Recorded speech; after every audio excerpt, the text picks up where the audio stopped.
Hello, fanatics. Welcome to Murder, Mystery and Kitting Up Sunday. It's true crime story time with me, Cindy. So, yeah, I'm back. I did take time off. I'm not going to lie, I took time off. When you do true crime all the time, yeah, it's not good, it's not healthy, it does play with your mental health. So sometimes I do have to just step back for a hot minute, and then I started listening to true crime again and watching it on the TV and YouTube and all that stuff, you know, while diamond painting. And I did finish my Dogs in the Library, 100 by 75. Here it is. Da-da-da. It's gorgeous. It's currently pinned up on my wall in my hallway. I'm waiting for the frame to turn up for it. So I just pinned it up there because it's too big to just hang over a chair while I wait. So I popped it on the wall. Then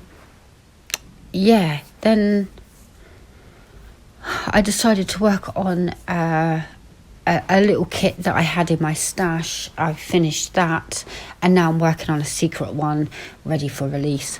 But that's my dime painting kind of thing. But while I was finishing that, I fell into the true crime trap, and I came across this story. It was... what day was it? Thursday, I think. I came across this story, and Carl came home from work, and he told me all about his day at work and everything. And I said, before we do anything else, because he likes me to sit and listen to him playing the story on Baldur's Gate. I've got into it, actually. Got really into it. But shh. Because he bribes me. He buys me goodies and says, will you sit here? And I'm like, yes, I will. Even though my dime paint's all set up and everything. I don't need bribing, but don't tell him that. Because he brings me home goodies. He brought me home some jam donuts. And I was like, yes, of course I'll sit here. And then on Friday, he came home with a great big tub of celebrations and said, will you sit there tomorrow? And I went, yes, I will. Yes, I will. So he has to buy me treats in order to sit there, even though he doesn't, because I'm already set up there. So, yeah. Shh. Anyway. I'm working on a secret one right now, so I can't share that with you because I want to finish it. I think it'll work up quite quickly, so it won't be long. Okay, so as I said, I came across this case and I've made a load of notes on it, and heartbreaking. I am going to play audio along the way. It is horrifying. Okay, it is absolutely horrifying. Now the question to bear in mind all along the way, right, is this murder? In my opinion, it is. In my opinion, and I'll give my opinions at the end. I'm not gonna jump in halfway through with my opinions. I'm going to sort of talk about what I think happened at the end after talking about this case. Now, this case is going to jump all over the place because obviously we're here because very, very tragically, I think... Just let me just double check my notes. I believe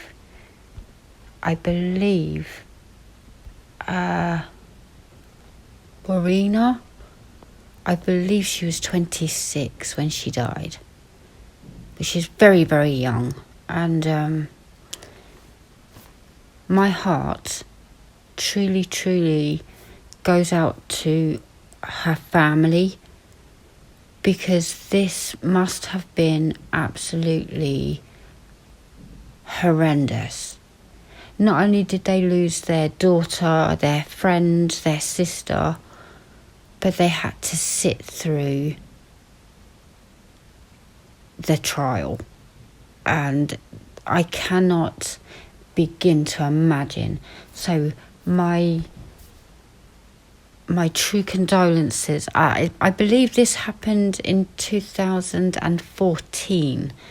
I'm not 100% sure, but I think this happened in 2014. And just absolutely heartbreaking. Absolutely heartbreaking. Okay, so today's case, we are going to be talking about Gable Tosti and Warina Wright. Now, I did, in my research, I came across that they called her, she was known to friends and family as Ree. I'm just going to call her Ree because Warina, I don't know if I'm saying that correctly, but I will call her Ree moving forward. Sorry, quick side note here that I am kitting up Easter Hop by Travis Johnson. Yeah, if you're a regular over here, you will know that I have completed this already. So I came across this kitting up video sat in my library, and I thought I would do a true crime over the top of it. And yeah, I'm already getting emotional. Okay, so my notes will jump all over the place, but please do bear with me because there's a lot to discuss and a lot to kind of delve into before Warina came across Gable. But yeah. Okay, so let's begin. January the 4th, 2010 was a turning point for Gable Tosti. A self-described loner with no real friends, Gable turned to the only group he trusted and declared that he wanted to change. Quote, "Recently, I have decided that enough is enough and I need to start socialising properly again and build up a network of friends. There are a few things that feel better than connecting with other people, and I have had virtually none of that for half a decade." End quote. Now, he felt out of place in the real world, but under the pseudonym of Balcony Bra and GT, he was right at home on a forum called bodybuilding.com. It's a male-dominated group of knockabout bodybuilding enthusiasts whose conversations ranged from the mundane to the salacious. Gable was a prominent personality of that forum. Initially, he sought tips on bodybuilding supplements before conversations branched out to things like the economy and philosophy. And he kept a video diary while trying to adopt a rhino beetle as a pet. But it soon became part of this forum's folklore. Now, 5 years earlier, Gable and several school friends were caught in a schoolie's fake ID racket that landed them in court. Now, just to go into this a little bit deeper, what he was doing was he was going clubbing and whatnot, and people would come to him and say, "Oh, can I get one of those?" And he would charge them a lot of money. Like, he would charge them money to make up this fake ID to get into a pub or whatever. But then he was doing it for like school age children, like really, really young. Yeah, and that's what got them caught, basically, rather than just sticking to people who chose to come to him. But it ended up in court, and it was an experience that caused Gable to withdraw socially completely. Gifted, although awkward in person, he worked at his dad's carpet business and was out of sight alongside older colleagues that he struggled to relate to. Gable explained to his fellow forum users that, quote, he had cut off contact with literally all of my friends and basically disappeared. It pretty much goes without saying that I haven't really had much contact with women over that period either, which is one of the worst things about it, he wrote. With the encouragement and the advice of users on this forum, Gable would make a series of choices that would eventually bring him to Warina on August the 7th, 2014. The forum was Gable's first port of call for tips on how to reconnect with old friends, but more importantly for him, how to meet women. Quote, I would like to start a Facebook, but I'm not sure where to begin, and I don't know many people closely nowadays, and I'm not sure how it all works. Should I simply try and contact pretty much anyone I ever knew and see how it goes? He asked. Any help or experience from anyone who has been in a similar situation would really be appreciated. Gable, then 23, began seeking dating advice and feedback on pick-up lines as he started going out and chatting to women. Quote, well, I got a root the other day, he soon proclaimed. Fast forward to 2012, and the shy, introverted Gable Tosti was no more. He bragged to his fellow forum users that he had now, quote, slept with 100 women. He was now a regular on the Gold Coast nightclub scene. I did forget to say we're going to Australia. We are in Australia for this case. A regular on the nightclub scene where he admitted to drinking heavily, and sometimes he even went out by himself. Quote, I feel amazing after rooting a hot girl. It's a huge confidence boost, he wrote on the forum. One of the main reasons I try to sleep with different girls as often as possible, it's to improve my own confidence. End quote. Gable also revealed his penchant for documenting his conquests. His habit of secretly recording encounters with strangers would later become the pivotal part of evidence at the trial. Quote, I have actually kept a written log with dates and names, end quote. He wrote in 2012.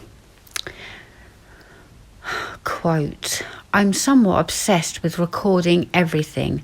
I have motion detection cameras in my house, call recording on my phone, and sometimes even leave my phone on record in my pocket for nights out in case I forget what happens.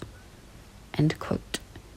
It kind of has a sinister feel already, because it's what serial killers do. They take trophies, right?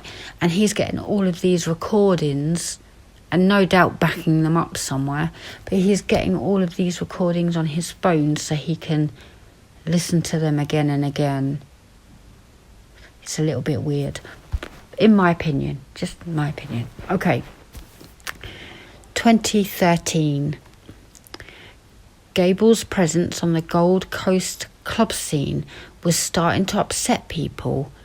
He told the Forum he had been banned from several venues, citing unfair treatment from security guards and bar staff. But he wasn't deterred. Gable's discovery of the dating app Tinder seemed to take his desire to sleep with more women to a whole new level. Now, just a side note, when I was like, well, why was he banned from all of these places? Like, what was he doing that got him banned?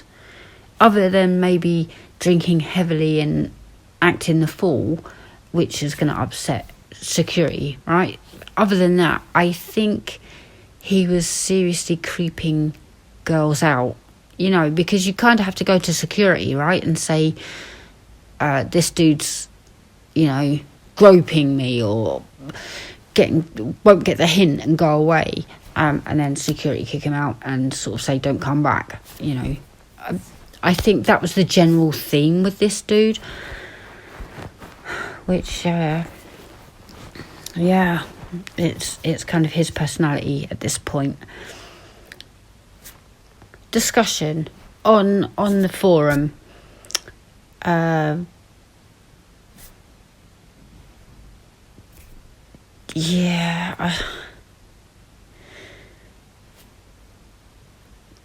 Gable was kind of egged on by fellow forum users, and he posted pictures of women he claimed to have slept with, and posted screenshots of their Tinder conversations, and provided the other users with play-by-play details of his encounters with women.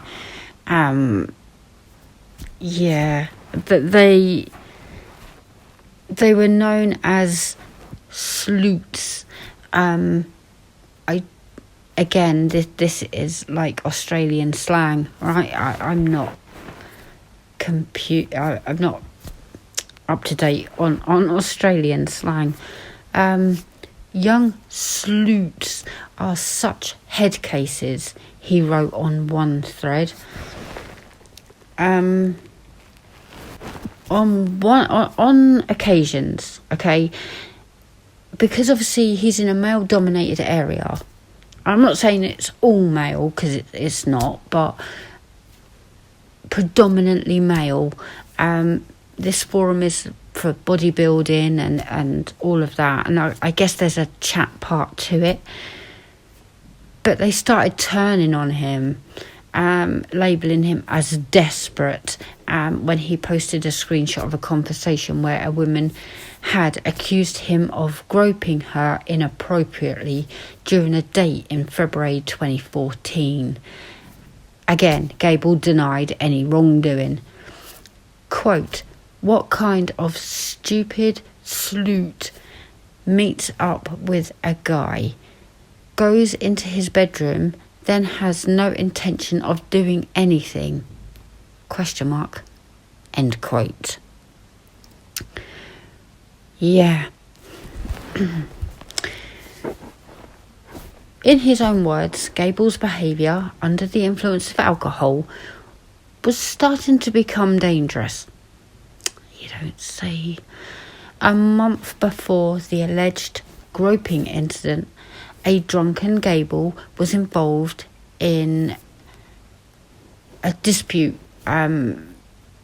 with what I can only describe as an Uber driver. I think it's different down under, but a Surfers Paradise driver over an unpaid fare, and police were called. And then on July the 27th, July July 27th, 2014. Bear in mind, August the 7th is when Warina goes to his house. 2 weeks later. But July 27th, 2014, Gable led police on a high-speed chase across the Queensland/New South Wales border after a music festival. He was 4 times over the drink driving limit. Months later, he was jailed over this incident, and in a letter to police in November 2014, he described the driving incident as, quote, the wake-up call I needed, end quote. I am thankful it happened before something potentially much worse happened. However, by that stage, something worse had already happened. 4 days after the dangerous driving incident, Brisbane's Supreme Court heard Gable was on Tinder when he matched with a woman called Cletus, the alter ego of New Zealander Warina Wright. Quote, you look delicious. I want to do dirty things to you, end quote, Gable told her. Ree was a 26-year-old visiting Australia from New Zealand. She played along. She agreed to swap numbers before the pair met up on the evening of August the 7th, days before she was set to return home. Perhaps it was an odd pairing that would never have really happened in the offline world. Ree, a petite animal lover and daughter of a church deacon, and Gable, a laddish man who towered above her. The pair seemed to have barely anything in common. The court heard the pair met near Tosti's place at the Avalon Apartments about 8:45 p.m, only a short stroll from Cavill Mall. His home was conveniently located, and the view from his 14th floor balcony was impressive. During the trial, the court heard how the pair took selfies, drank alcohol, and had sex. Gable's diligence to record dates meant a large part of the night's audio was captured, with conversation between the pair becoming increasingly nonsensical. At one point, Gable casually mentioned that falling off his balcony would certainly result in death. As Ree seemingly became more inebriated, the recording suggested she became unpredictable and aggressive. Police experts would later determine she had a blood alcohol concentration of 0.156 at the time of death. Quote, I don't like getting beaten up, Gable told Ree at 1:29 on August the 8th.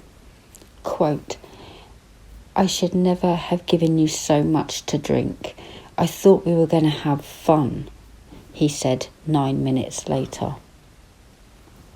By 2:11 a.m, the situation had become much worse.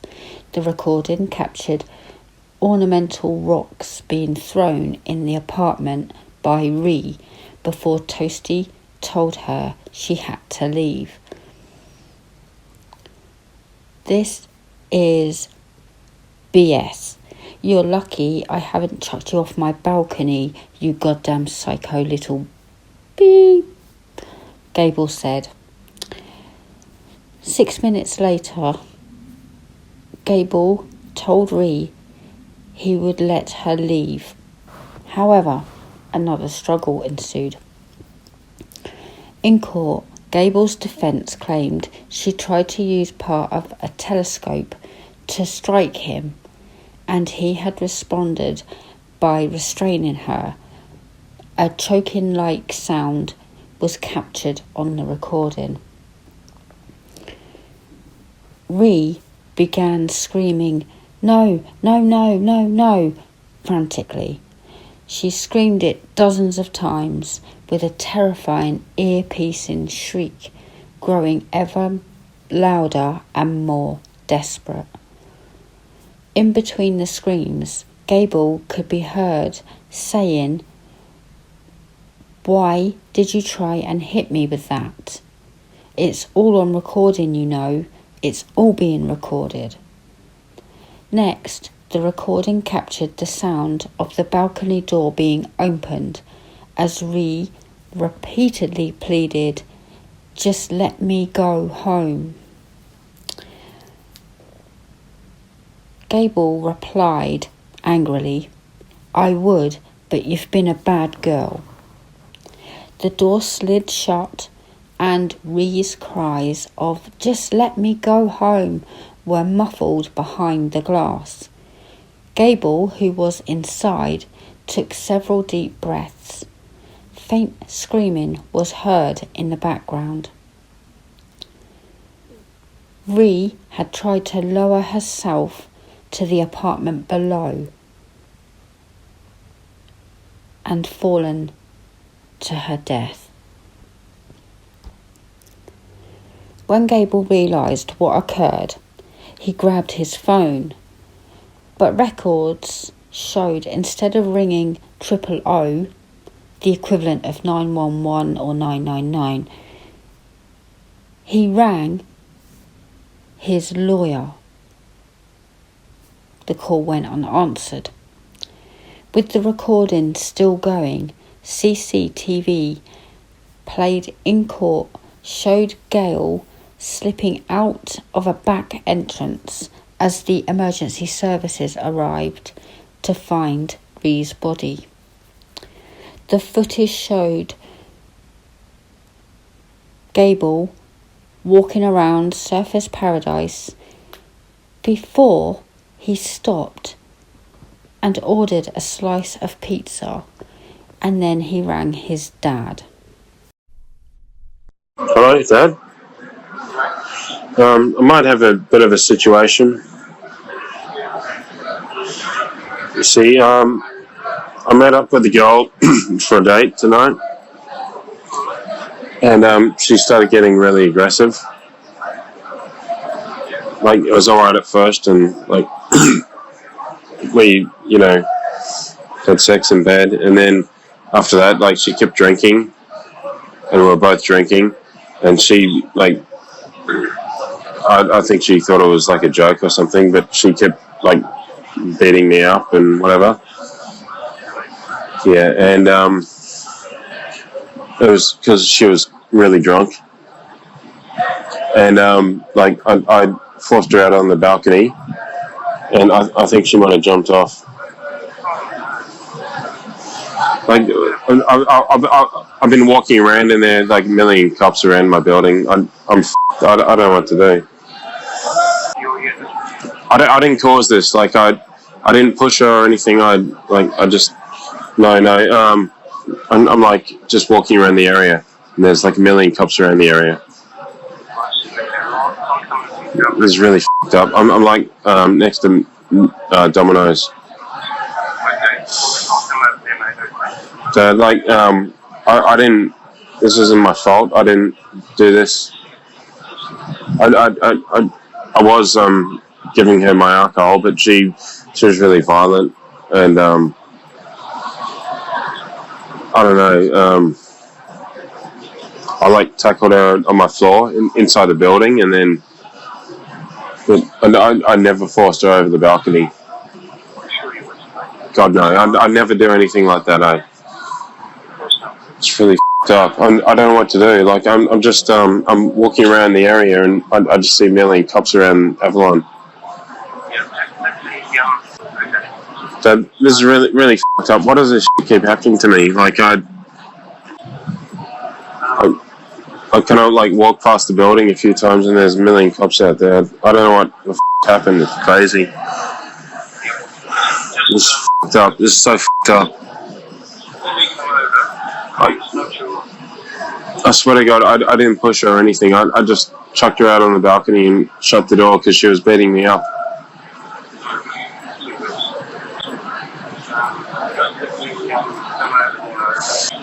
Alright. Hours later, local media had already become aware of Rhee's death.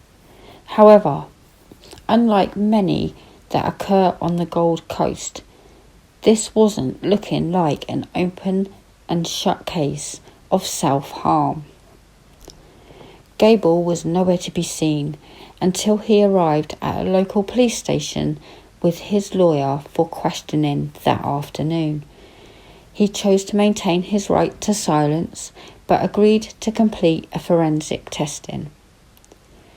Dressed in the same aqua-coloured shirt he'd worn the previous night, Gable hunched his 188cm frame meekly in the back of the detective's car and covered his face as reporters, photographers and cameramen chased the vehicle out of Surfers Paradise police station and down the road. Within days, Rhee had been formally identified and police had seized Gable's audio recording from his mobile phone. Meanwhile, attention on Gable started to intensify. Discussions on the website, the forum, was in overdrive. Was the guy on the news GT? In a somewhat incredible twist, Gable chose to break his silence on said forum 3 days after Rhee's death. I've been advised not to go into details, but all I will say is that I absolutely did not cause this girl to fall. I am devastated about what happened to her. It was to be the first of several online denials Gable would make, yet during interviews with detectives, the man at the centre of the case maintained his right to silence. Less than a week after the fall, Rhee's family arrived on the Gold Coast. Rhee was especially close with her younger sister, Marisa. Tears welled up in her eyes as she addressed the media and called for anyone with information to come forward. She was barely able to speak, her voice only just loud enough to be captured by the array of microphones in front of her. She said, "Rhee was the most important person in my world. Most of the time, we only had each other to rely on. She was a very beautiful, cheerful, intelligent person who not only was my sister, but she was my best friend." Within days, Gable was taken back into custody and charged with murder. Detectives who had analysed audio from the night were convinced Gable had become so angered that she feared for her life. She had no choice. Detectives claimed than to attempt the risky and ultimately unsuccessful manoeuvre to escape from him via the balcony. Although charged with murder, Gable Tosti was released on bail on November the 18th. He was ordered to attend counselling and was banned from using dating apps like Tinder to meet women. The party lifestyle was well and truly over while hunkered down at his parents' home. But if Gable's intention was to kill off media interest in the case, his actions suggested otherwise. With the court ban not applying to general social media and internet use, nearly every public Facebook post became a tabloid news story, regardless of its relevance. On December 10, Gable made a return to the forum with a 2,000-word proclamation of innocence. Quote, "I know my lawyers might crucify me for this, but I feel that I need to speak out as I've had no voice so far. I have sustained so much abuse having my hands tied. I'm not afraid of the truth." It's just some of that. But the kicker came the following day. The audio file police had relied on, which had not yet been tendered as evidence into the court, somehow found its way onto a Canadian file sharing website. Police said they had no idea who was responsible or why the clip was leaked. Gable's lawyer declined to comment. His time behind bars while waiting for bail was a struggle, with Gable claiming he was attacked by a fellow inmate. "I suffered almost daily headaches, anxiety and insomnia," he wrote on the forum. But 2 months later, Gable's drink driving past finally caught up with him. Having racked up prior driving offences, he was to spend more time behind bars, sentenced to 10 months over the July the 27th incident. The committal hearing, in which a judge decides whether there's enough evidence for a murder trial, was handed quickly. Both the prosecution and defence were happy to go straight to trial without evidence being called, meaning no witnesses were required. It meant the case would finally be settled in the Supreme Court in October 2016. On the opening day, Gable pleaded not guilty. The trial was shaping as one of the biggest of the year, with a gaggle of media from interstate and New Zealand flying over to cover the case. Each day, Gable and his lawyers ran the gauntlet of the crowded media pack before they could enter and leave the Supreme Court. The jury of 6 men and 6 women were played the audio tape and also heard from prosecution witnesses who saw Ree fall from the balcony. The prosecution argument remained consistent with the police view. Gable, they said, had become too aggressive when he restrained, dragged and locked Ree out on the balcony. Why was she climbing down at all? Prosecutor Glenn Cash asked the jury.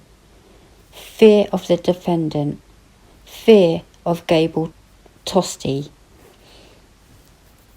fear of what he would do to her if he let her back inside.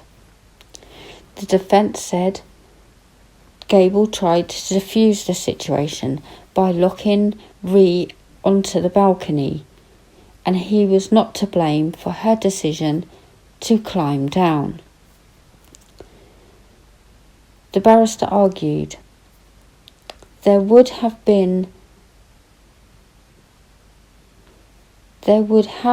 to be someone chasing you with a knife for Ree's response to be considered reasonable or proportionate. She just climbed off into the darkness and lowered herself down.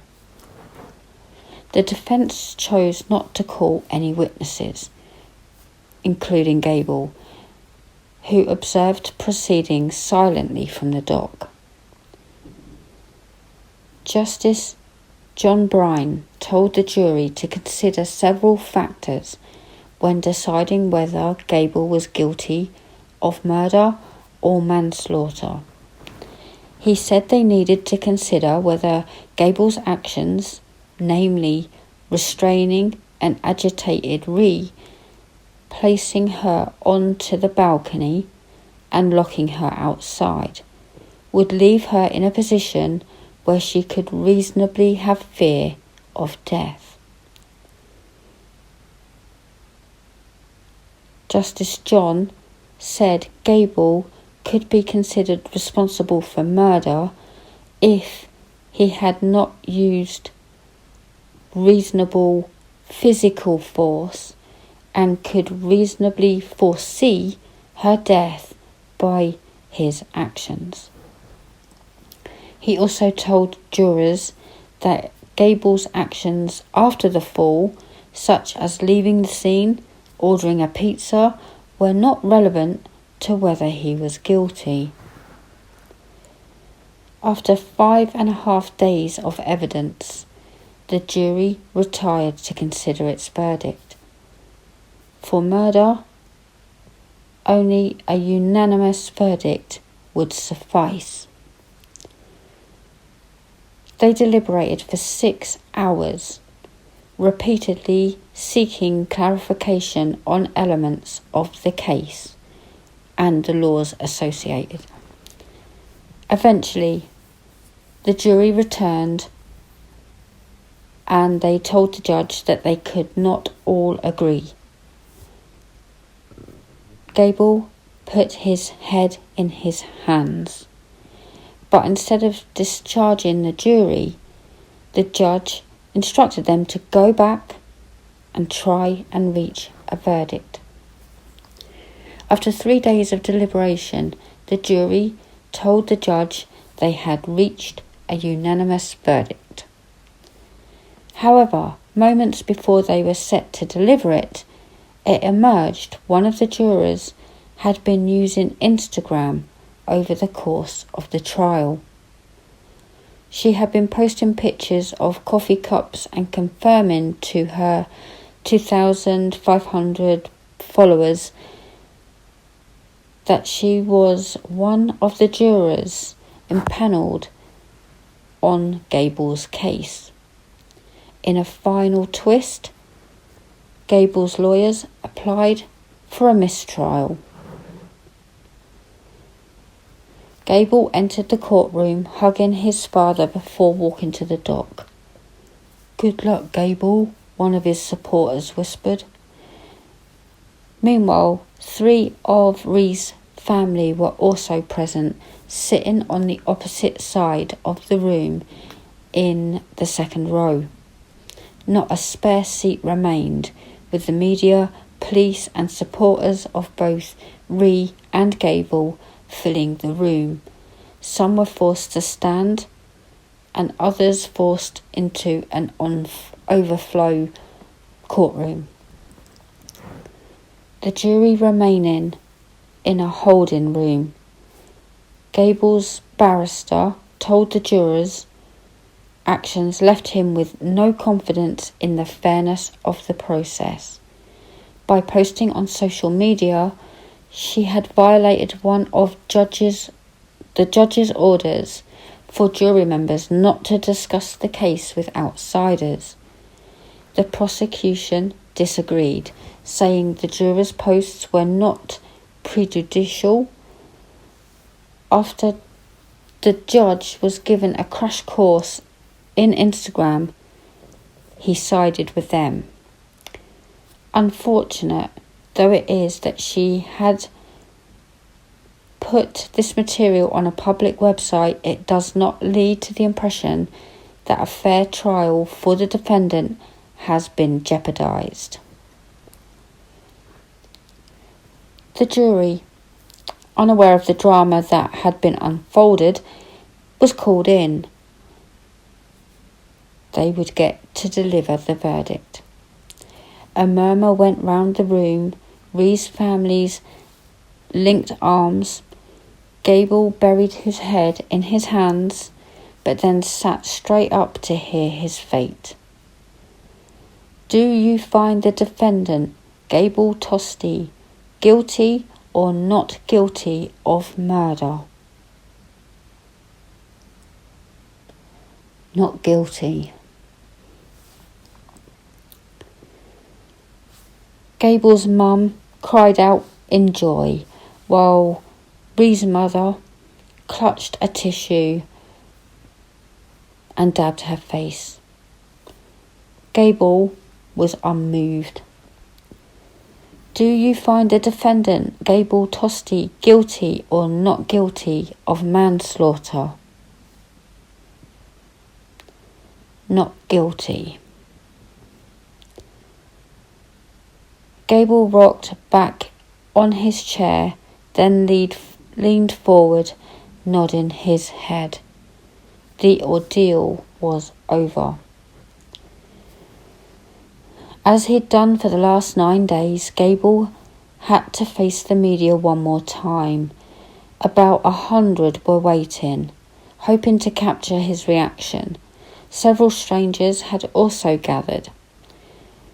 Gable looked blankly ahead and said nothing, leaving his lawyer to do the talking as the reporters fired in questions.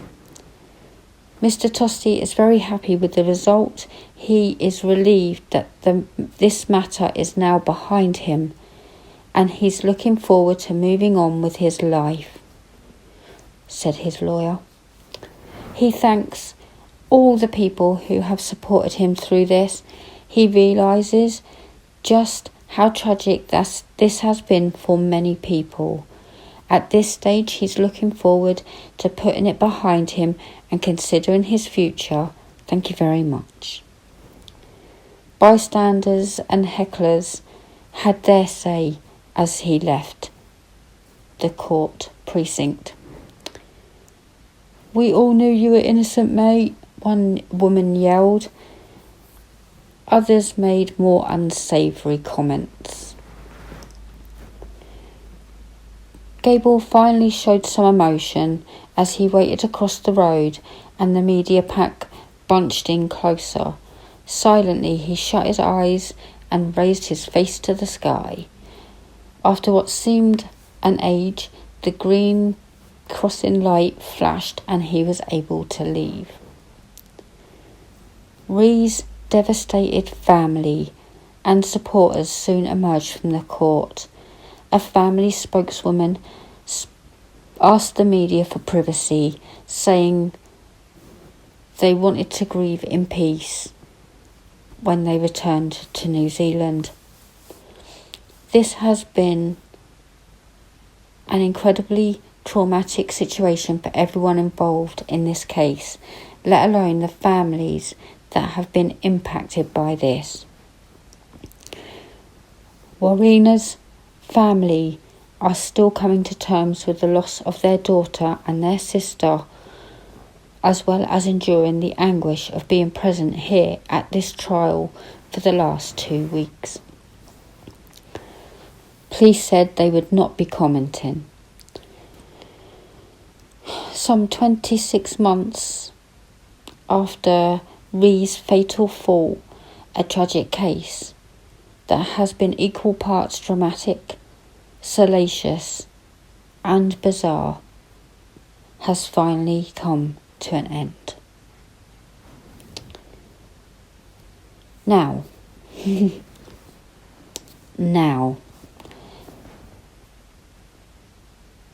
you're going to have to let me know your thoughts on this case, because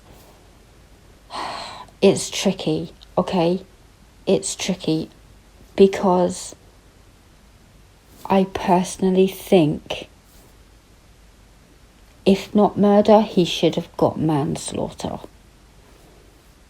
And I get that there are 2 people who have hooked up, and she's got a lot of backlash for that. And this annoys me because he's the lad. He's slept with over 200 women. No one's talking about that. They are ripping her apart for going to his house. I don't want that here. Okay, I don't want that here. If it was the other way around and they were out drinking, and he had gone back to her house and he fell off the balcony, would we be sitting here talking about the same thing? Yeah. So I don't want any negative implications for Ree. No name calling. It is what it is. This has been going on for centuries, where people have hooked up in a pub and gone to each other's houses, and they've both left, and carried on. So leave that at the door. I don't want to hear that. So that aside, these 2 have hooked up and they're very, very drunk. Both of them are very, very drunk, and he's passing comments about, imagine if you fell off here, and I shouldn't imagine that's the first time he's kind of said that.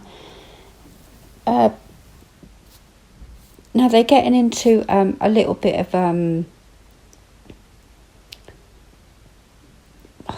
it's almost abusive, but they're getting into this tussle, and it's back and forth. By the sounds of it, it's back and forth. But he had the bright idea of picking her up, because the reason she was screaming no, no, no, no, no, no, no, is because he's physically picked her up and opened the door and put her on the balcony. Now, he might, in his head, and again, alcohol fueled, but in his head, he's thinking, well, you sit there and you think about what you've just done, and I'll let you in when I'm ready.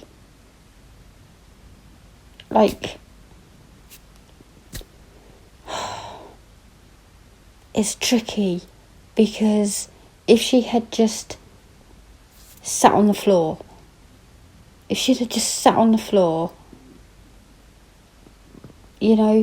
don't know how long she was out there. Was she getting cold, and obviously still alcohol fuel brain. She doesn't know she's 14 floors up necessarily, does she? Do you know what I mean? But without him putting her out there, she wouldn't have felt the need to leave. It's tricky. It is a tricky one. I do think he's responsible. I think he should have been held accountable. It's a tough one. Now, I went on to Google.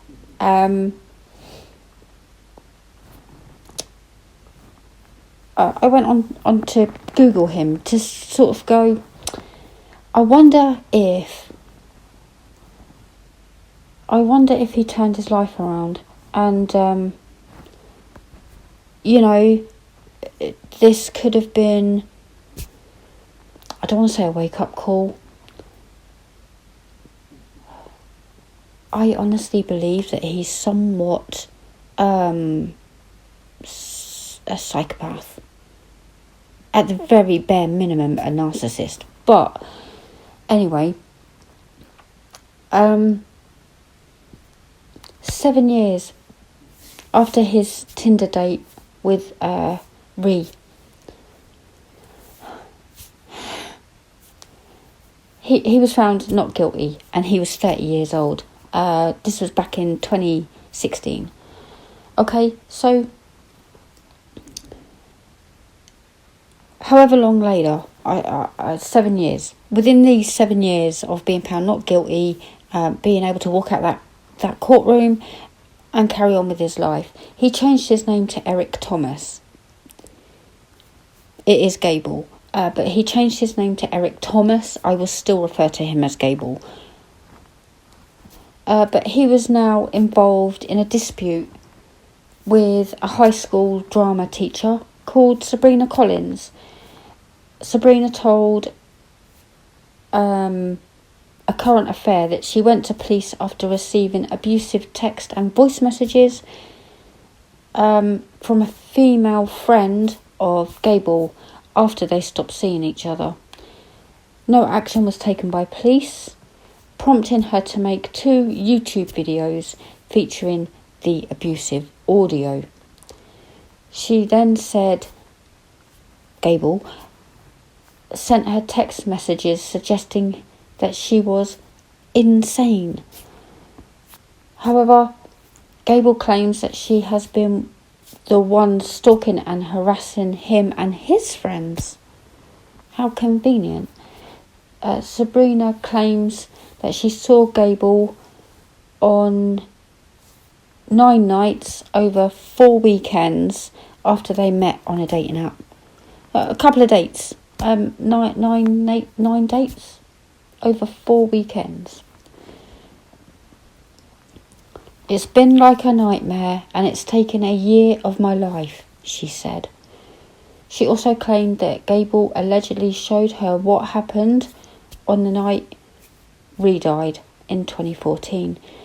He was showing me, and then he locked me on the balcony to show me what it was like. He said that never happened. Now, I don't know. I can't see someone making that up, but, I'm not the best judge of character on that.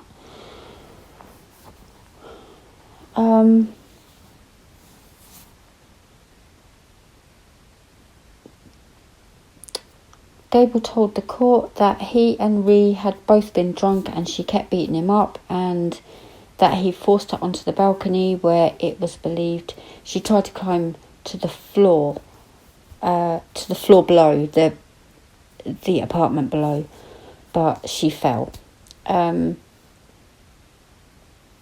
Sabrina said she didn't recognise him at first. She was stunned when a friend told her that he's their balcony guy. And then I just thought, me being me, I'll just ask him some more questions and, just get to know his side of the story. Yeah. That happened. That is a new thing that I came across, because I came across this one.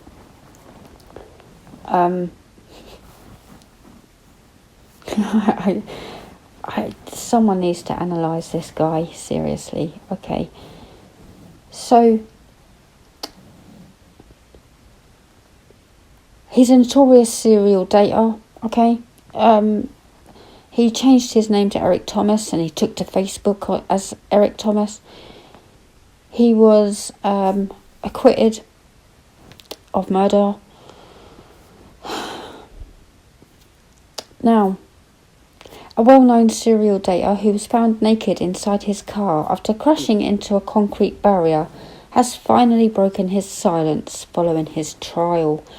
Eric Thomas, aka Gable, who was infamously acquitted of killing a woman he met on Tinder in 2014,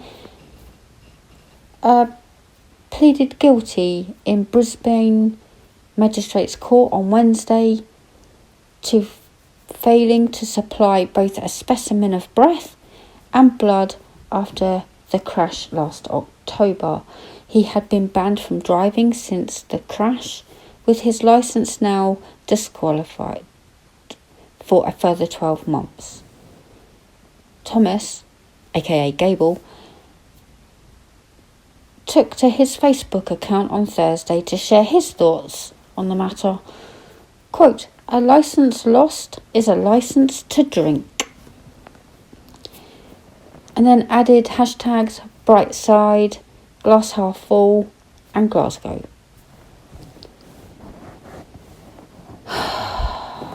This is one dude that needs to be off the streets. He's going to end up in jail, probably for murder or something as sinister.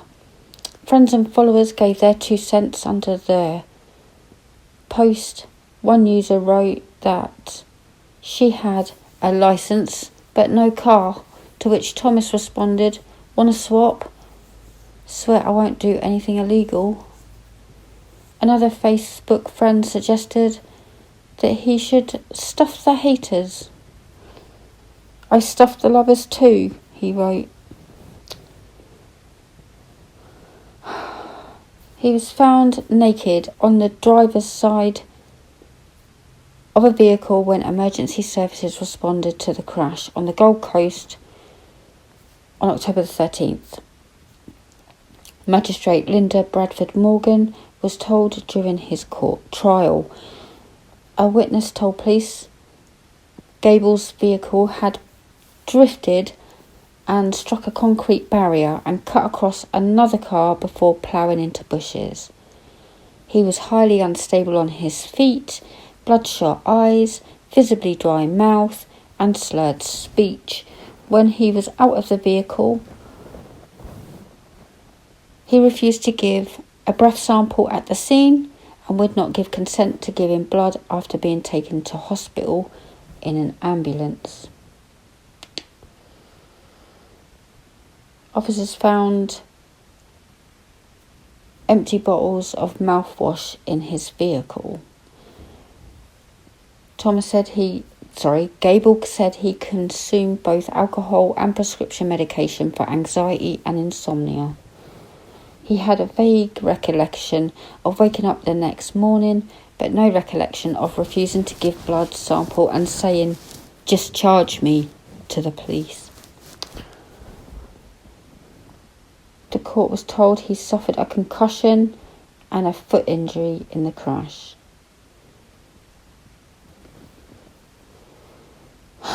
He has earlier convictions for dangerous operation of a vehicle while adversely affected by alcohol in 2011 and driving under the influence in 2004, 2012 and 2015,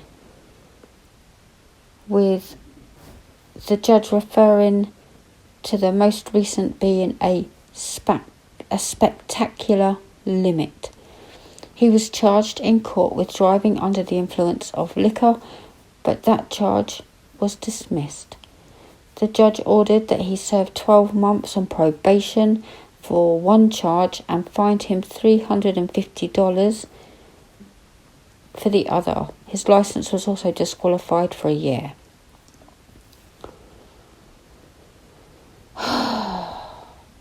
There's no end to this dude, is there? You know? So, I'm going to play some of the audio from his phone. It is distressing.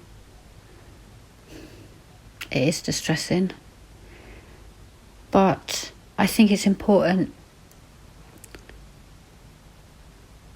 to tell the full story, basically, and to gauge your thoughts and opinions. You need all the facts, right? So I'm going to play the audio, and then I'm going to tell you some things. Oh, it's distressing. Okay, here we go. Vodka. Call them with what? I thought you lost your phone. Exactly. So how are you going to call anyone without your phone? You stole my fucking phone. I didn't touch your goddamn phone. You guys fucking stole my shit. Shit, I should So never... that's why I'm fucking calling them. Should have never given you so much to drink. I thought we were going to have fun. Well, where's my shit? Where's your Where's phone? my shit? What's your phone number? I'll Go have it. 800 fucking psycho bitch. Fucking... I don't deserve this shit, alright? I'm a nice fucking guy. Yeah. Nice fucking guy with a little money. Must be on the balcony. Well, I have shitloads of money always. My fucking money. Stop. Just calm down, please. I'm not coming down You've because... had too much to drink, alright? I'm not coming down because I've had so much to drink and I have shitloads of money in New Zealand. It's not funny. Because I'm a fucking rich in New Zealand. It's not fucking funny. And it's shitty because I fucking rule in New Zealand and it fucking sucks because people fucking take advantage of me in New Zealand and it's shit because I have fucking money. It's not fucking funny. Shit! You know? Calm down, please. Do you know how I freak out? Because no one else has money. Do you even remember what you were doing to me like half an hour ago? It was freaking me out. You beat me up for no reason. Exactly. Why? Because you said you're a freak. You thought it was funny or something. It's not. No, I told you.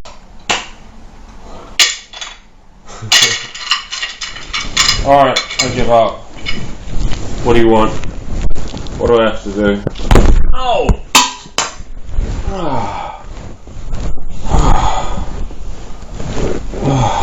How's that Sam? Do what? But I don't understand. Oh! What? But I don't understand, Dick.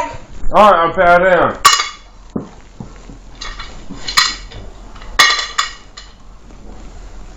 I don't care, that's enough. No. It's fucking... No, that's enough. That is more than enough. No. You want it, you're welcome. You're not my kind of girl. That's enough. I need a nice girl. You're fucking It's insane. not about who you need. It's not about who. Yeah, it is. You're fucking insane. It's not about who you need. It's about who you give a shit now. Baby. I thought you were only kidding, but you're not. You're the poo. You poo. Go on. Right now. See, I thought you were kidding, and I've taken enough. This is fucking bullshit. You're lucky I haven't chucked you off my fucking balcony, you goddamn psycho little bitch. Who the fuck do you think I am? Yeah, do your Muay Thai now. What? What? Got something to say? Say it. Yeah. Say it. What? You're so sexist. Yeah. I'm the one who's injured. You don't have a goddamn scratch on you. Seriously. Adrian. Seriously, what? Seriously, what? Oh my god. Seriously, what?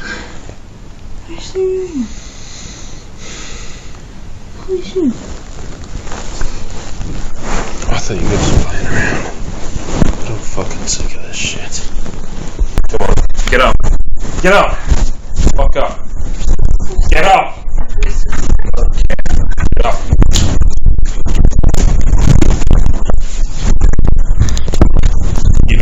understand, do you? You don't understand anything at all, do you? You don't understand. You don't understand, do you?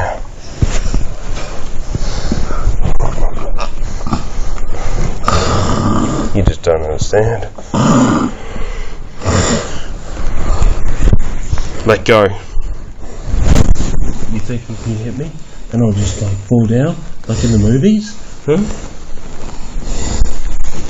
You don't understand, do you?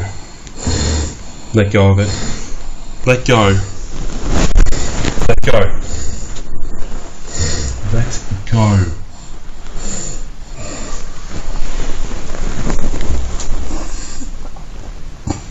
Let go.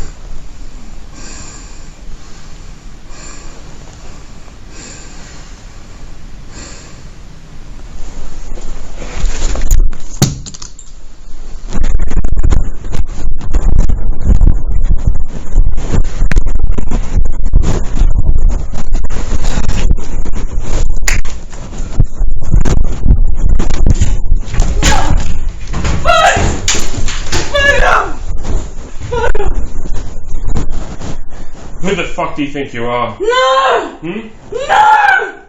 No! No! You're trying to kill me, huh? No! Why'd you try to hit me with that? No! Huh? No! No! No! No! Fucking mouth.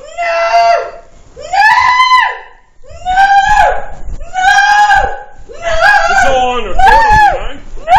It's all being recorded.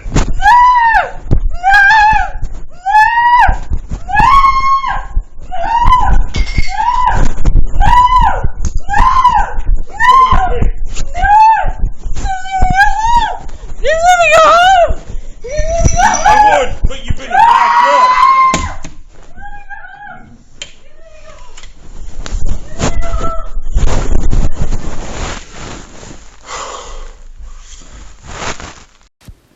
Those horrific screams have been described as primal, meaning in fear of her life. There was a lady who lived underneath Gable, and her testimony said that her feet were facing away. Now, if she was trying to climb down onto her railing, they would be facing in. But they were facing away. That's a very small but very significant detail.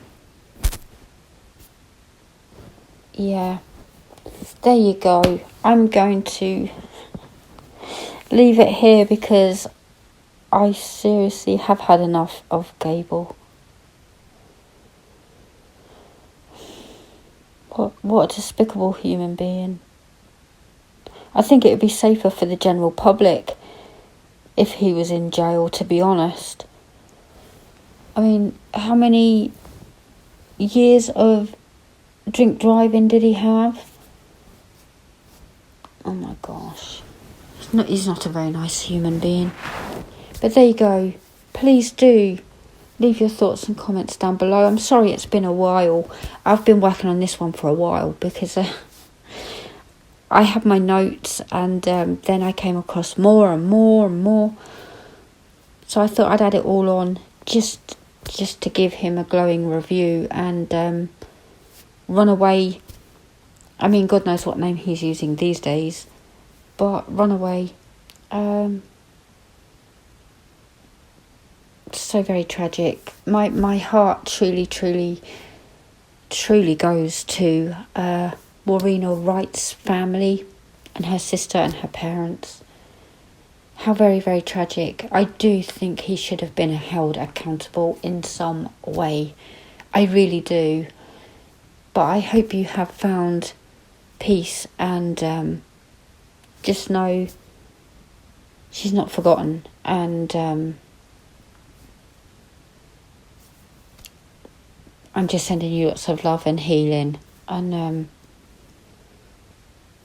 truly, very, very tragic. You know, and that's the important part here. I do true crime, but I do try to pay homage to the victims more than the perpetrator, or give them a special shout out at least, because we're all invested in true crime, but very, very real lives are affected by true crime, and their families and their friends, and like the ripple effect. But there you go. Thank you for joining me for today's murder, mystery and kitten up Sunday. I hope you have an awesome rest of your day. I will see you tomorrow on my Monday Night Live, and I will see you there. Thank you so much for keeping me company. I hope you got lots of diamond painting done. Don't forget, leave your thoughts down below, because this is a very interesting one. I wonder if I'm on my own and thinks that he should have been held accountable. Manslaughter at a bare minimum. I wonder. Okay, stay safe out there. I love you all, and again, my heart goes to Warina's family. Very, very tragic case. And of course, let's not forget her in all of this. Bye, guys.